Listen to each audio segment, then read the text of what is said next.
How you doing today? This is Jarvis Wilson again with Tailored Training. And what we want to talk about today, or what I'm going to talk about today, is stability and mobility and the importance of it, okay? So if you're someone who's just starting to work out, or if you're getting with or if you're a personal trainer getting with a client, things you want to look for first is you want to look for imbalances. And so first thing that I look for is I line a client up with hip width and I look at their kinetic chain, okay?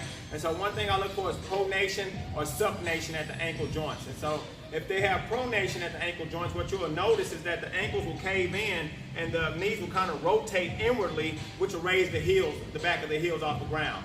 And supination does the opposite. The ankles will kind of go out and the knees will rotate out and they'll put their foot in, make them flat-footed. And so things that you can do to kind of address that is doing static stretches on your hamstring and on your calf for 20 to 30 seconds.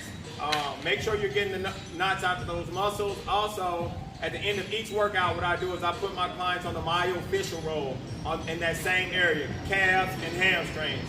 Also, once we get through with that, what we go ahead and do is we do dynamic stretches, dynamic warm-ups, okay? And so I'm going to show you 3 dynamic warm-ups today that you can do if you see that you have that same thing that needs to be straightened out. So the dynamic warm-ups, the exercises that I'm going to show you today that are great and going to be helpful to help address that situation, that pronation or supination. What you want to do is you have in-place runners. And so what I normally do is I do 10 reps and 2 to 3 sets. And so basically what you do is you get just like this, slight bend at the knee, and you start here, and you bend down, and you come up, okay?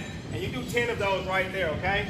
And so my balance is a little off. I need to address that, right? And so to make this more challenging, if that's too easy for your client or for yourself, you take off the shoes and take off the socks. And also what that does, it helps build the muscles in the feet. After that, also, we want to move on to mobility exercises. So we're going to do 10 reps, same thing, 2 to 3 sets, okay? And so we're going to go plantar flexion right here, and we're going to go dorsiflexion right here. And you're just going to rock back and rock forward. Once again, that's 10 reps and 2 to 3 sets.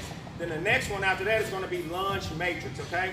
And so it's not about how deep you get while doing these lunges. You only focus on building muscle strength and building up the connective tissues that surround the knee. So it's not about how deep you get while doing this.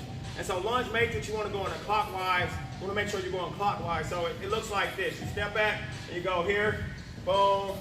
Then you go at an angle, boom. Then you go side lunge, boom. Then you go here, back, boom. Then you go here, boom.